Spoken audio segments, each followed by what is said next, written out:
It's very early morning. It's 5:30 here in Oslo. Ayo! I don't know.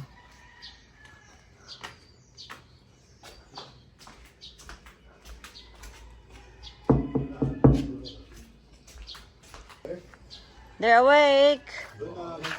Morning. Nandito kami sa Whale Shark ng Oslo. Kuha lang kami ng ticket.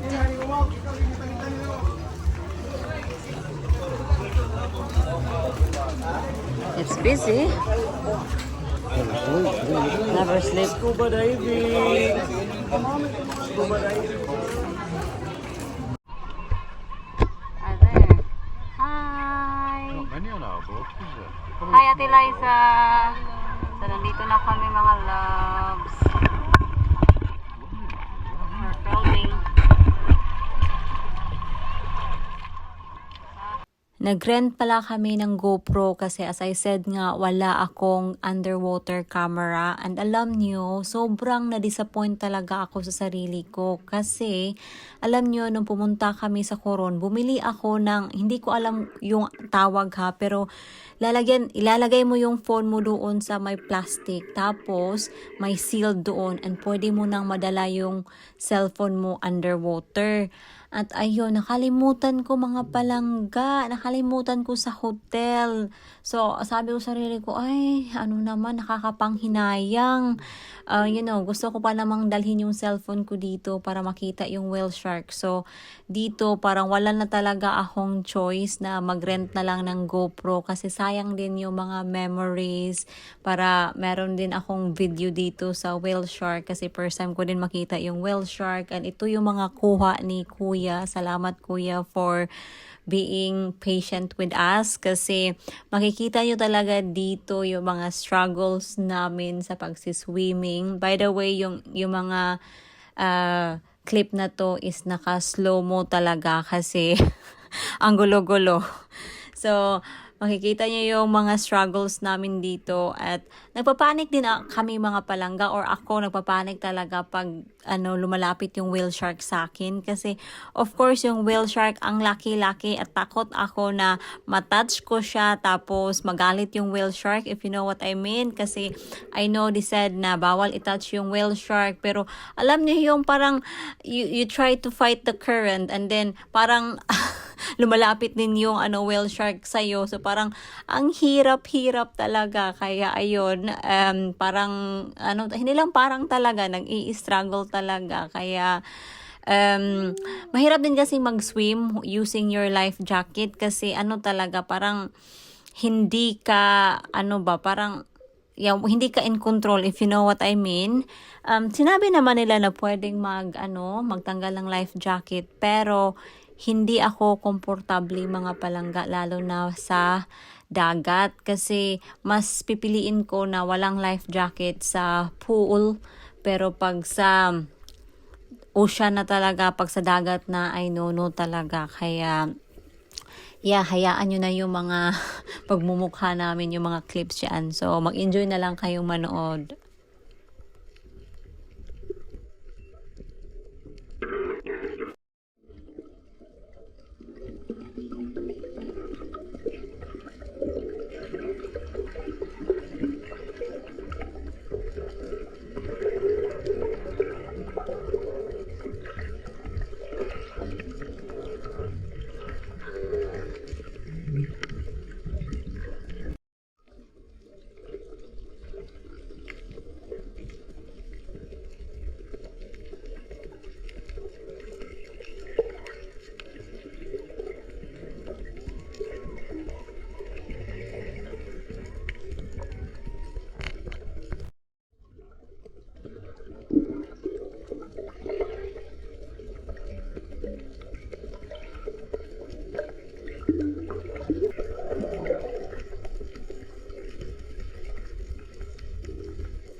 Nag-almusal nga pala kami before kami pumunta or tumuloy sa Tumalog Falls kasi nung umalis kami sa hotel wala kaming breakfast kaya gutom yung mga person. Papunta kami sa Tumalog Falls. No, there's an entrance for 100. Yeah, it's included.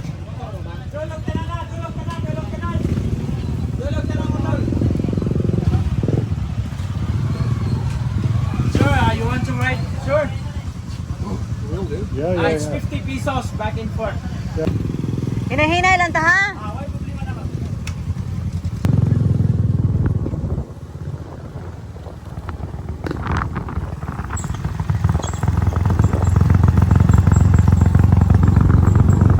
Ayaw ba tayo helmet?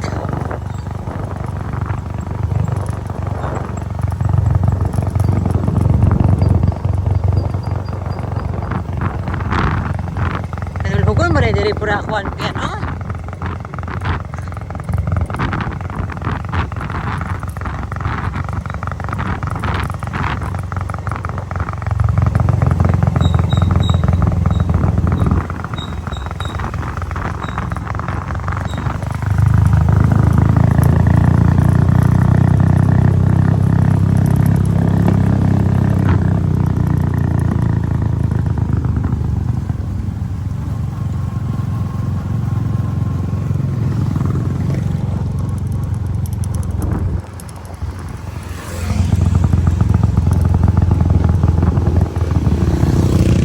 Mapaabot na mo dire o sa manay?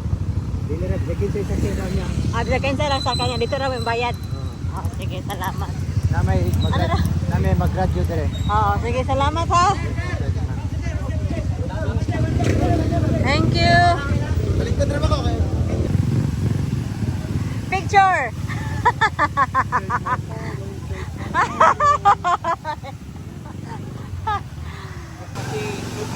Welcome to Tumalog Falls. Is this for like fish therapy? Yeah, I will do. Yeah, I will do. That looks amazing.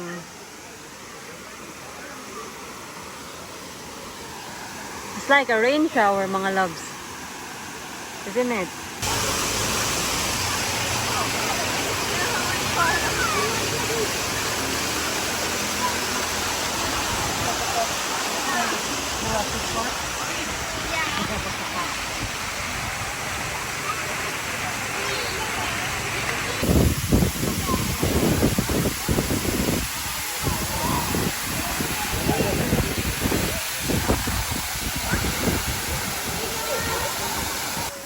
Tugnaw ba kayo? Okay. Kapatid!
So what do you think about Tumalog Falls compared to Kawasan? It's just different, aren't they? You know, Shark compared, can you? no, this is more picturesque, I think. It's a more wow factor, isn't it? Yeah. Definitely. Yeah, I mean, you know, I like the swimming in Kawasan than here because you cannot you can really, swim in picture. you cannot really swim here. This is a lot colder. Yeah, but this is a lot nicer because of this. Right, uuwi na kami guys. Thank you. Thank you to Malog Falls. It's very nice. Ate Lacey.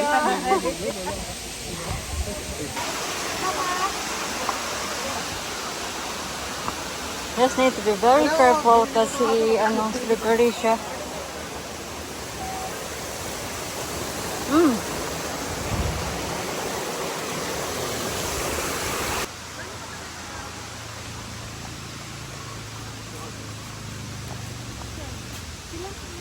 Picture mo na lahat.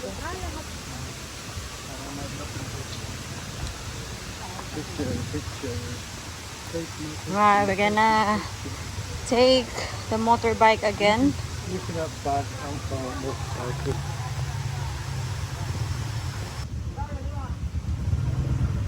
Uy!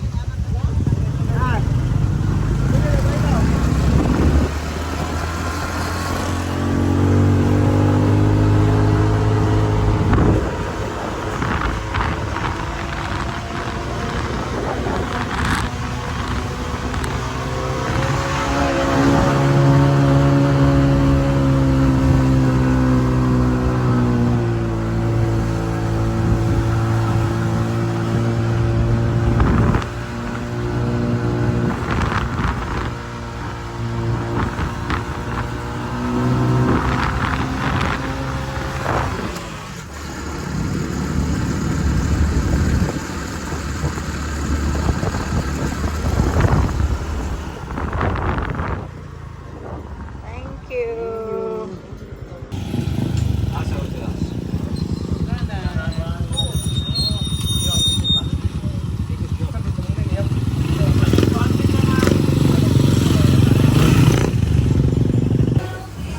So, we stop at Alejandro's para magkape at kumain. And this is our view. Very nice. It's like a top. Dari ka kuya. Ah.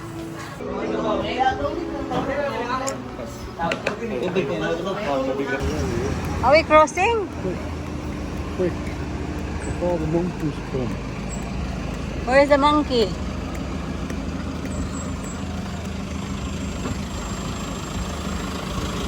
Uy, malupitan ka ti. That's it. Nya, manguli na ta kuya.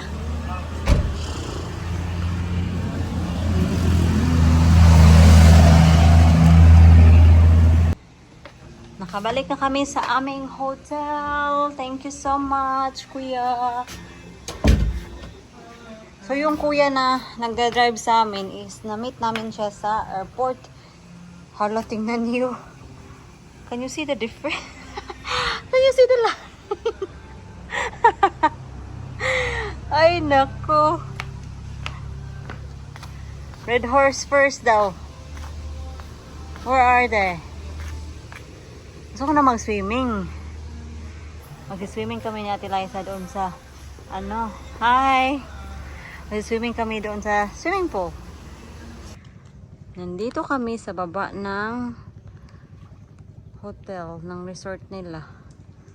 So may nila. Ito. This is going down to the ocean. Meron silang table dito. Hindi nyo masyadong na-appreciate kasi madilim na.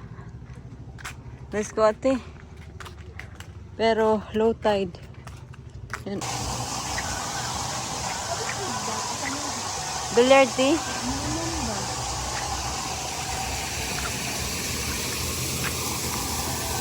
Ito na nga pala yung last night namin dito sa Oslob, Cebu. So, we look so tired mga palangga after all the traveling kasi malayo-layo din kaya yung traveling from Cebu to Oslob talaga, Cebu City to Oslob. So, mga 4 hours yung biyahe. Non-stop talaga yung namin biyahe ba. So, ito mga pagod and anyway, maghahaponan lang kami dito and nagvo-voice over ako kasi itong section na to, copyrighted daw kasi ang lakas din kasi ng pa-music nila dito sa restaurant nila kaya no choice. So anyway, nag-order nga pala si Jan ng pizza dyan, tapos pansit, gisado, tapos of course rice, then lang kami Coke, si Ate Liza, tapos Sprite ako, then I think yan yung flavored beer, yung iniinom ni Paul, then tapos nag-order ako ng nilarang, parang nilarang ata yan yung tawag, yung fish soup ba. So, masarap siya. And si Jan sabi niya, ano yan? Kasi pula daw yung sabaw. Sabi ko, fish soup. So, masarap naman siya. And anyway, tingnan niyo si Paul, piniflip over niya yung, yung rice. Ayun, na smash na yung rice niya. Ay, nako naman. Anyway, thank you so much, Serene Oasis, for sa pagstay namin dito, for looking after us. Thank you.